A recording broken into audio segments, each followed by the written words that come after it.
Hey everybody, Ty here. Hope you all are doing well and hope you all are having a good start to the weekend.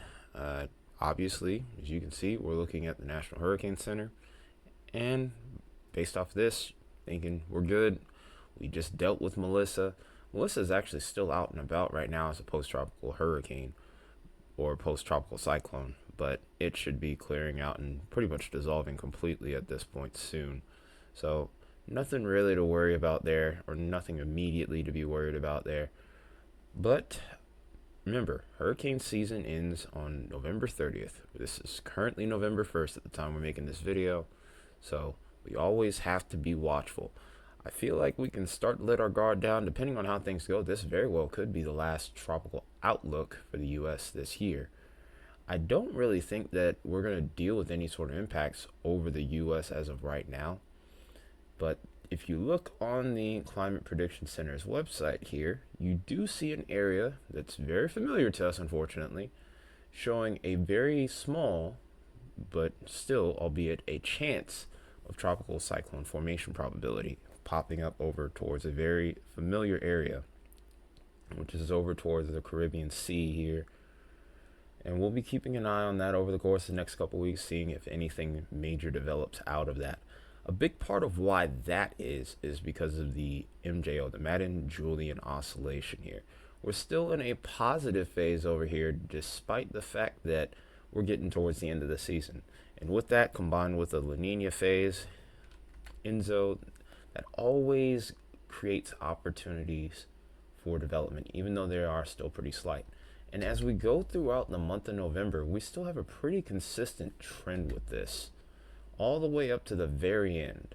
So, like I said, it's not over until it's over.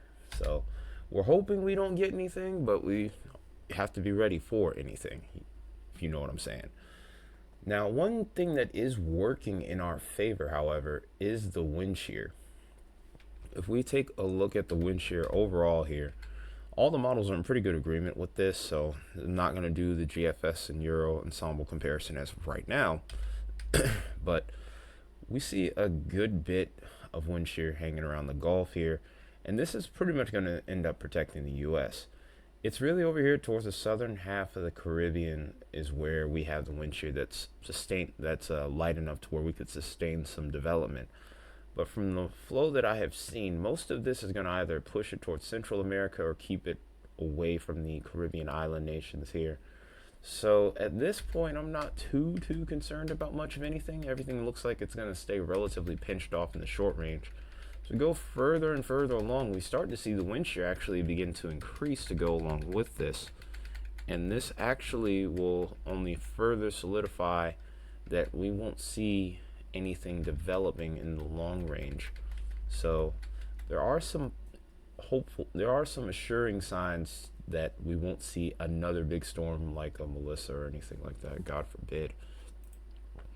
Now, another big thing, and I think this probably will be an even bigger factor than the wind shear, is there's going to be more dry air that comes into play as we go further and further along.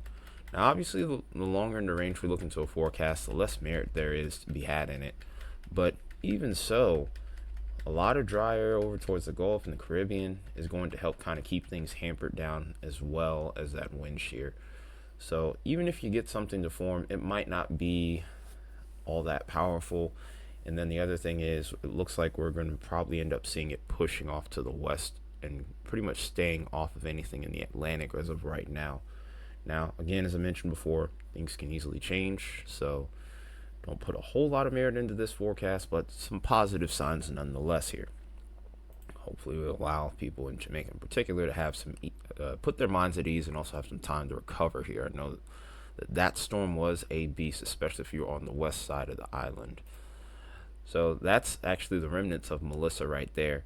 You do see a couple of low pressures try to develop here. Nothing much really comes of that. Nothing to really be concerned with.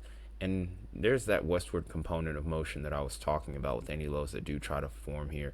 Everything kind of stays away from the Caribbean islands at this point. And even if you get into the long range here, you don't really see much evidence of a signal popping up. So far so good. Even if we go to the maximum point at this range would be about another 10 days. That puts us at the 11th. So at that point, it would be about 19 days left in the season, and things are looking okay for right now.